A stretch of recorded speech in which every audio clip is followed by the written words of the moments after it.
जो काले पानी का नाम आप लोग सुनते हैं ना, काले पानी की जेल, वो ये सामने काले पानी वाली जेल है जिसके अंदर कैदियों को रखा जाता था। जो राजद्रोह के कैदी होते थे उनको रखा जाता था और बहुत सारी यातनाएं सहन करनी पड़ती थी उनको। उसका फ्रंट से ऐसा है, कैसे कपड़े पहनाते थे, कैसे रखते थे, कैसे यातनाएं देते थे, वो सारी मैं आपको अंदर चल के दिखाता हूँ। बहुत बुरी तरह रखते थे। और आज 23 मार्च है, शहीदी दिवस है। उसके अंदर मैं अंदर दिखाना चाहूँगा क्या कुछ चलता है। ऐसी कंडीशन लगती है दोस्तों। आज 23 मार्च को शहीदी दिवस है, मतलब एक याद का दिन है जो जिसके तरह से मतलब हमें याद करना चाहिए, भूलना नहीं चाहिए उन चीज़ों को। ये जेल में प्रयोग में लाए गए ताले और चाबियाँ थी, इतनी बुरी तरह की जेल थी। और उसके अलावा ये ताले, ये चाबी है, ये इतने मोटे मोटे ताले लगाए जाते थे। ये देखिए, ये ताले हैं। थोड़ा सा अंदर ही जेल का व्यू दिखाता हूँ पहले मैं आपको। काले पानी की जेल जो है,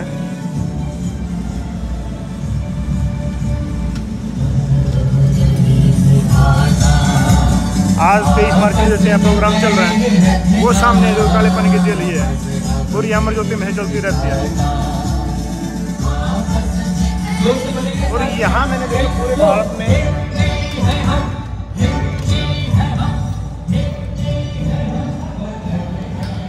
और कहीं पे नहीं, सिर्फ निकोबार अंडमान के अंदर मैंने देखा कि यहाँ बहुत ज़्यादा देश प्रेम है। ये चाबी, ये मोटे मोटे ताले, इसके साथ में ये वो हेलमेट है। जब जापान का कब्जा हुआ था अंडमान निकोबार के ऊपर, तो यहाँ के सैनिक पहनते थे इस हेलमेट को। लोहे का बना हुआ हेलमेट है। और ये कपड़े हैं उस समय जो यहाँ के जो अधिकारी होते थे, जेल के अधिकारी, वो पहनते थे, नीले रंग के। ये बेल्ट है। इसके अलावा जो कैदी पहनते थे कैदियों के लिए, ये है राजनीतिक बंदियों के कपड़े और गले में पहने जाने वाला रिंग। ये रिंग है जो गले में डाल के रखते थे। मतलब इतनी यातनाएं देखो आप इसके, ये चुभता भी होगा कहीं ना कहीं ये। और ये उसके यहाँ पे नंबर सकते थे, कौन जेली है, जेलर है, क्या मतलब कौन कैदी है, क्या उसका नाम नंबर सब उसमें लगते थे। ये कपड़े जो पहनने पड़ते थे यहाँ के जो कैदियों को, देखिए एक कुर्ता टाइप है, रस्सियों की तरह बनते थे, रस्सी बांध दी। ये कैसे बहुत ज़्यादा यातनाएं झेलनी पड़ती थी। पूरा जेल का भी वैसा है, अंदर से आप देखेंगे तो ऐसी जेल दिखेगी। सेंटर में ये पॉइंट है जहाँ से वो देखते थे। इसके अलावा पूरा से ऐसे ये 6 लाइन बनी हुई हैं जिनके अंदर 398 के आसपास जो रूम्स हैं वो इसके अंदर बने हुए थे। सभी के अंदर एक कैदी को रखते थे। ये कपड़े पहनने पड़ते थे। और यातनाएं दोस्तों मैं बताना चाहूँगा आपको, जेल के बंदी का जीवन कैसा होता था आपको पता होना चाहिए। देश में जो आज़ादी मिली है ना, जो यहाँ लोगों ने जीवन बिताए हैं, उन लोगों को क्या क्या यातनाएं झेल करनी पड़ी थी। ये देखिए जेल में बंदी का जीवन कैसा होता था। कैदियों की अफसर भाषा, प्रत्येक हाथे में एक कैदी लाल कपड़े पहने हुए कैदियों का अफसर बना खड़ा था, उसे टंडील कहते थे। उसकी सहायता से काली वर्दी पहने 2 कैदी। तो नीचे का पढ़ता हूँ, हमारा नया लिबास और काम। क्या काम होता था, हमारे पिछले कपड़े रख लिए गए और इसे नए जेल की वर्दी, एक टोपी, एक जांघिया, बिना बाहों का छोटा सा कुर्ता दे दी गई। एक और छोटा जांघिया दिया गया जिसे पहनकर हमें मशक्कत करनी पड़ती थी। प्रत्येक हाथे में एक लंबी सी होदी बनी हुई है जिसमें नल द्वारा समुद्र से पानी डाला जाता था। दिन भर के श्रम करने के बाद कैदी इसमें स्नान करके अथवा मुंह हाथ धोकर कपड़े पहन लेते थे। हमने भी जाकर उनमें स्नान किया। ये आत्मकथा है, भाई परमानंद जी की आत्मकथा है जो इसके जेल के अंदर बंद थे। और हमने भी जाकर उनमें स्नान किया। इसे मशक्कत के बाद सभी कैदी की पंक्ति में बिठा दिए गए। तभी एक गौरव असिस्टेंट जेलर आया और उसकी कुर्सी के सामने एक मेज़ थी जिस पर तोलने के लिए एक कांटा रखा गया था। कांटे पर छिलका और रस्सी के बंडल पर रख दिया जाता था।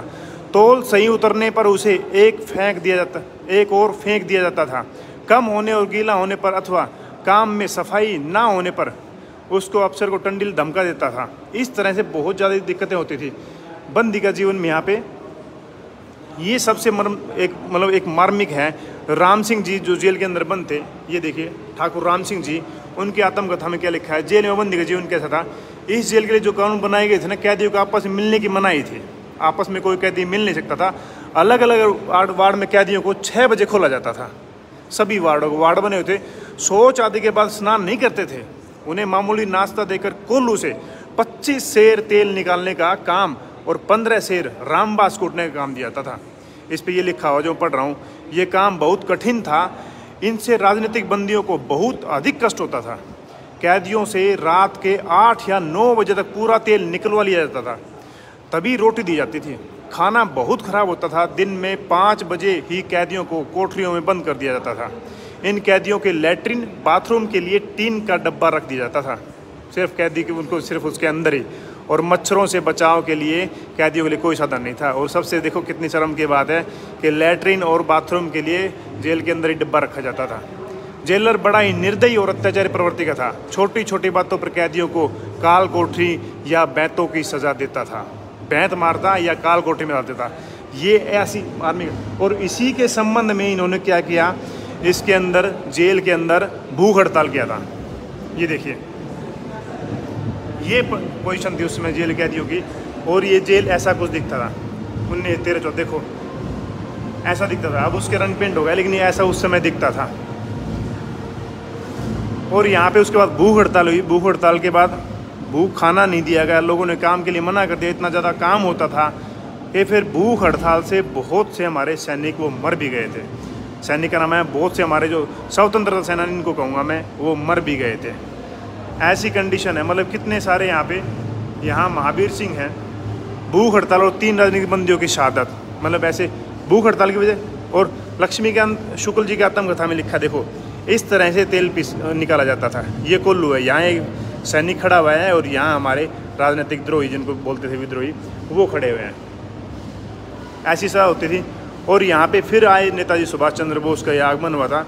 और जापानियों को तो ऐसी दूर है दोस्तों, जब जापान के यहाँ पे आए थे ना, इस आइलैंड के ऊपर, इन के ऊपर 1942 से 45 जापानियों को अधिकार हो गया था। और उन्होंने ऐसी बुरी हालत करी कि दूसरे विश्व युद्ध के दौरान अंडमान निकोबार द्वीप समूह 23 मार्च 1942 और 7 अक्टूबर 1945 को जापानियों का अधिकार रहा। इस दौरान उन्होंने अत्यंत बर्बर ढंग से अनगिनत लोगों को मौत के घाट उतारा।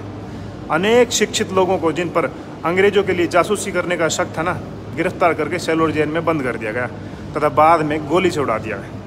अंडमान के नागरिकों के साथ जो अमानुषिक व्यवहार किया गया, उसके मूक साक्षी के रूप में हम्फी ब्रिज का शहीद स्मारक आज भी खड़ा है। उसके बाद नेताजी सुभाष चंद्र के अंतरिम भारत सरकार के अध्यक्ष के रूप में 1943 में द्वीपों का दौरा किया। और द्वीपों के अपने 3 दिवसीय दौर के दौरान नेताजी सेलोर जेल में भी देखने के लिए, परंतु उन्हें लोगों से मिलने नहीं दिया गया। इस जेल को देखने के लिए नेताजी आए थे, लेकिन मिलने नहीं दिया गया, जिन्हें झूठे जासूसी केसों में फंसाकर जेल में बंद कर रखा गया था। जिन कैदियों को जिनको रखा हुआ था, तो उनको मिलने के लिए मना कर दिया। उन्होंने कर्नल लोकनाथन के द्वीपों में चीफ कमिश्नर नियुक्त किया गया और आज़ाद हिंद की अंतरिम सरकार उनको सौंपी गई।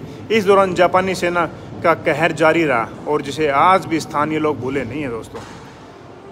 यहाँ के लोग हैं ना, वो जानते हैं किस तरह कहर ढाया था जापान के, जब इस पे कब्जा हुआ था उस समय। ये सुभाष चंद्र बोस यहाँ आए थे।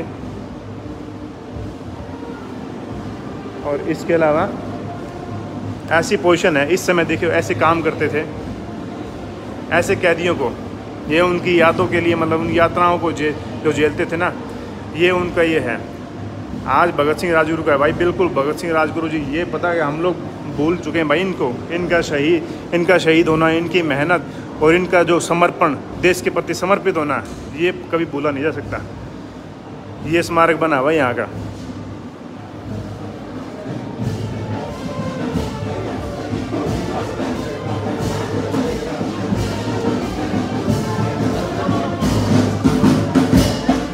और ये स्वतंत्र की ज्योति है, ये हमेशा जलती रहती है यहाँ, देख रही है आपको, ये ज्योति हमेशा जलती रहती है।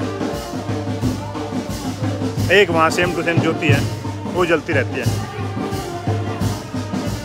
और ये वीडियो लंबी हो जाएगी, मैं नेक्स्ट वीडियो में आपको दिखाऊंगा कि जहाँ उनको फांसी की सज़ा सुनाते थे ना, वो फांसी कहाँ सुनाते थे और कहाँ कैसे फांसी लगाते थे उस समय यहाँ कैदियों को, वो अंदर का दिखाऊंगा। ये पूरा जेल है।